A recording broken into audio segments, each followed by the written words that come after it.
नमस्कार प्रिय दर्शकों, स्वागत है आपका हमारे YouTube चैनल जय गणेशाय नमः भक्तों। नमस्कार, आप सभी का स्वागत है। दोस्तों, हिंदू धर्म में पितृपक्ष का महत्व बहुत अधिक होता है। पितृपक्ष के दौरान हमारे पूर्वज पितृलोक से धरती पर हमें मिलने के लिए आते हैं। हमारे द्वारा उनके लिए किए जाने वाले श्राद्ध तथा तर्पण, पिंडदान आदि कार्यों से वे संतुष्ट होकर हमें आशीर्वाद प्रदान करते हैं। प्रतिवर्ष पितृपक्ष भाद्रपद मास के शुक्ल पक्ष की पूर्णिमा तिथि से प्रारंभ होते हैं और आश्विन मास की अमावस्या। दर्शकों, हम कहानी शुरू करें और आप इस वीडियो में खो जाएं। इससे पहले अगर आप हमारे चैनल पर पहली बार आए हैं तो हमारे YouTube चैनल सब्सक्राइब करें। प्रिय दर्शकों, अगर आप भी भगवान श्री कृष्ण को सच्चे दिल से मानते हो तो कमेंट में सच्ची श्रद्धा से जय श्री कृष्ण जरूर लिखें। दोस्तों, और आश्विन मास की अमावस्या को इनकी समाप्ति होती है। इसे सर्व पितृ अमावस्या कहा जाता है। पितृ पक्ष के दिनों में मनुष्य को पितरों की संतुष्टि के लिए श्राद्ध कर्म तथा दान धर्म करने चाहिए। श्री कृष्ण कहते हैं, जिस मनुष्य को उसके पितरों का आशीर्वाद प्राप्त होता है उसके कुल का गौरव सदैव ही बढ़ता है। ऐसा मनुष्य कभी दरिद्री नहीं रहता है। इस साल पितृपक्ष 17 सितंबर मंगलवार के दिन प्रारंभ हो रहा है और 2 अक्टूबर के दिन पितृपक्ष का समापन होगा। पितृपक्ष 16 दिनों तक चलते हैं। इस दौरान मनुष्य को पितरों की संतुष्टि के लिए उपाय अवश्य करने चाहिए। दोस्तों, पितृ मनुष्य के परिवार का सुरक्षा कवच होते हैं। पितृशक्ति मनुष्यों की हर प्रकार के संकट से रक्षा करती है। यदि घर में पितृशक्ति का वास हो तो घर में किसी भी प्रकार की दुष्ट आत्मा तथा नकारात्मक शक्तियां प्रवेश नहीं करती हैं। इसीलिए हमें पितृपक्ष में कुछ ऐसे कार्य करने चाहिए जिससे हमारे घर में पितृशक्ति का वास हो। पितरों को प्रसन्न करने के लिए गरुड़ पुराण में भगवान श्री कृष्ण ने बहुत ही महत्वपूर्ण उपाय बताए हैं। भगवान श्री कृष्ण के अनुसार पितरों की संतुष्टि के लिए सर्वोत्तम उपाय है दान करना, और दान में भी सर्वोत्तम होता है तिल का दान करना। जो भी मनुष्य पितृपक्ष में पितरों के लिए तिल का दान करता है उसके सभी पापों का एवं दुखों का नाश हो जाता है। इसके अलावा आप पितृपक्ष में अपने पितरों की संतुष्टि के लिए वस्त्र आदि का दान अवश्य करें। यदि गाय का दान किया जाए तो कई गुना अधिक फलों की प्राप्ति होती है। दोस्तों, हमारे प्राचीन धर्म ग्रंथों में गाय को एक अत्यंत महत्वपूर्ण और पवित्र पशु माना जाता है। शास्त्रों में गाय को माता कहा गया है और समस्त देवी देवता इनका पूजन करते हैं। गौ माता के शरीर में 33 कोटि देवी देवताओं का निवास होता है। गाय एक अत्यंत पवित्र, निर्मल, शांत, निष्पाप जीव है। ऋग्वेद में इसे संसार का पालन पोषण करने वाली कामधेनु माता कहा गया है। इसके दर्शन मात्र से मनुष्य के हजारों पाप नष्ट हो जाते हैं। इसीलिए कभी इस निष्पाप गौ माता पर अत्याचार नहीं करना चाहिए। गाय को कभी मारना नहीं चाहिए और कभी उन्हें कष्ट नहीं देने चाहिए। गाय को मारना शास्त्रों में सबसे बड़ा पाप माना गया है। दोस्तों, भगवान श्री कृष्ण को गायों से विशेष लगाव था। उन्हें गौ माता बहुत अधिक प्रिय थी। श्री कृष्ण के अनुसार गायों की सेवा करना ही सर्वश्रेष्ठ धर्म है। इससे बड़ा पुण्य का कार्य संसार में दूसरा कोई नहीं। कलयुग की भविष्यवाणी करते हुए भगवान श्री कृष्ण कहते हैं कि कलयुग में जब धर्म का लोप हो जाएगा तब मनुष्य गाय की सेवा नहीं करेंगे। मनुष्य केवल दूध के लिए ही गाय को पालेगा। दूध के लिए वह गाय को बहुत कष्ट देगा, जिसके परिणाम स्वरूप कलयुग में पाप और अधर्म उसके चरम पर होगा। कलयुग के अंत का लक्षण बताते हुए श्री कृष्ण कहते हैं, जब संसार से गायें समाप्त हो जाएंगी तब कलयुग का अंत होगा। जो मनुष्य कलयुग में भी गाय की निस्वार्थ भाव से सेवा करेगा वह सुख समृद्धि प्राप्त करेगा।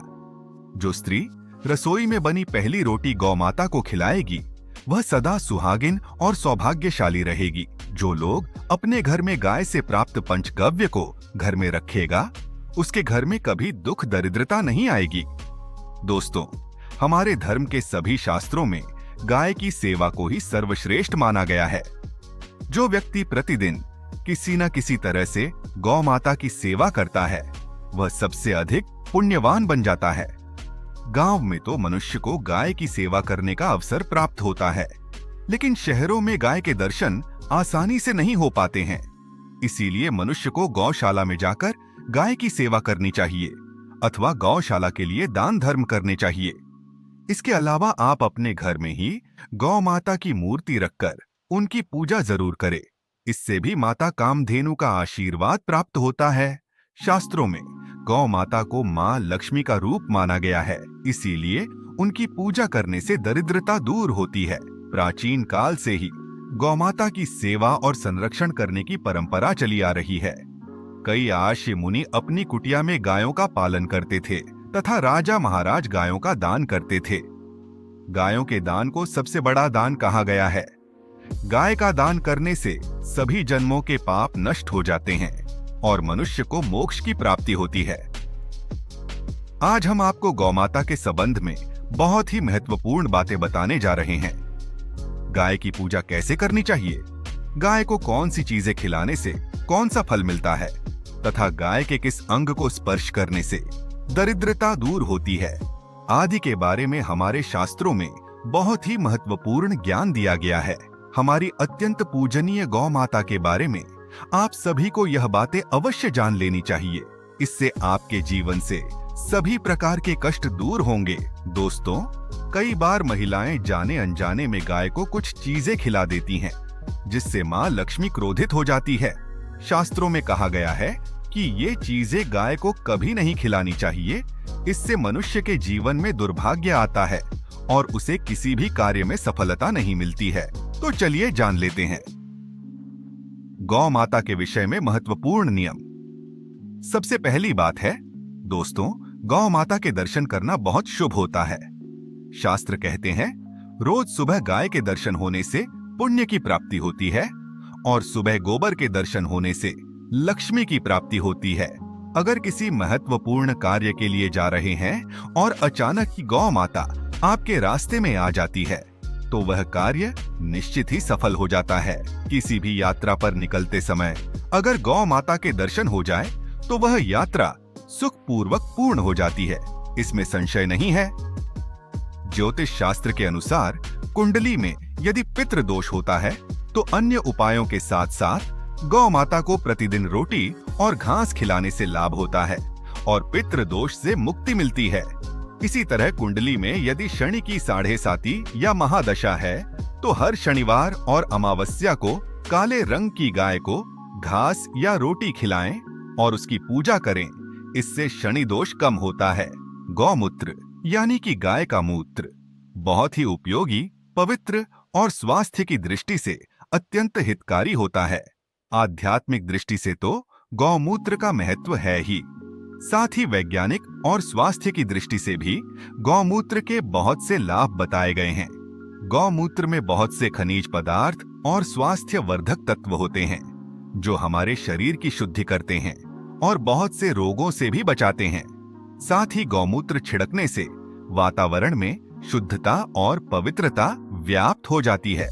इसीलिए हमारे शास्त्रों में शरीर को निरोगी रखने के लिए प्रतिदिन गौमूत्र का सेवन करने तथा घर में गौमूत्र छिड़कने के लिए कहा गया है। कुंडली में शुक्र ग्रह की स्थिति को मजबूत करने के लिए ज्योतिष शास्त्र के अनुसार सुबह के भोजन में सबसे पहली रोटी निकालकर एक सफेद गाय को खिलाना शुभ माना जाता है।